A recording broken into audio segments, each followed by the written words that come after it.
नमस्ते और DRS research के एक और एपिसोड में आपका स्वागत है। अगर आज हम आपसे कहें कि उच्च कोलेस्ट्रॉल और हृदय रोग के बीच कोई संबंध नहीं है, तो आप कह सकते हैं कि इस धारणा में कुछ गड़बड़ है। तो आज हम कोलेस्ट्रॉल और हृदय रोग के बीच संबंध पर चर्चा करते हैं। नया अनुसंधान ये बताता है कि एलडीएल खराब प्रकार का कोलेस्ट्रॉल है जो आपके रक्त वाहिकाओं की आंतरिक दीवारों से चिपक सकता है और संभावित रूप से उन्हें अवरुद्ध कर सकता है, जिससे स्ट्रोक, एथेरोस्क्लेरोसिस, एंजाइना और कोरोनरी हृदय रोग जैसी हृदय संबंधी समस्याएं हो सकती हैं। जबकि एचडीएल उच्च घनत्व वाले लिपोप्रोटीन अच्छे प्रकार का कोलेस्ट्रॉल है, जो कि अच्छा कोलेस्ट्रॉल है जो आपको आवश्यक पोषण देता है और विपरीत प्रभाव को रोकने में सहायता करता है। दिल के दौरे और स्ट्रोक जैसी हृदय संबंधी बीमारियों को पैदा करने या रोकने में कोलेस्ट्रॉल, विशेष रूप से एलडीएल तथाकथित खराब कोलेस्ट्रॉल की भूमिका के बारे में विरोधाभासी सबूत है।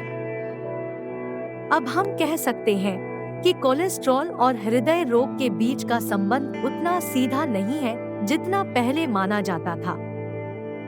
कोलेस्ट्रॉल धमनियों में जमा होता है, जिससे रक्त प्रवाह में बाधा आती है और हृदय को नुकसान पहुंचाता है।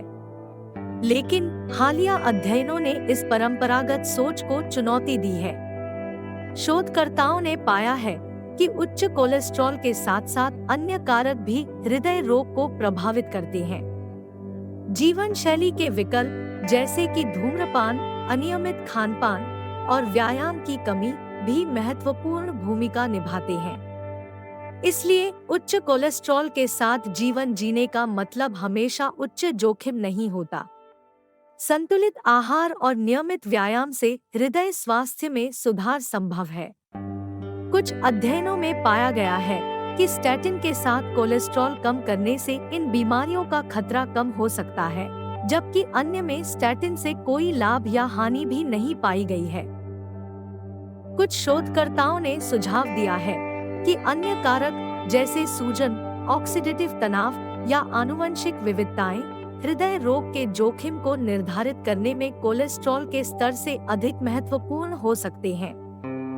अंत में हृदय रोग के जोखिम को कम करने के लिए समग्र स्वास्थ्य पर ध्यान देना अहम है।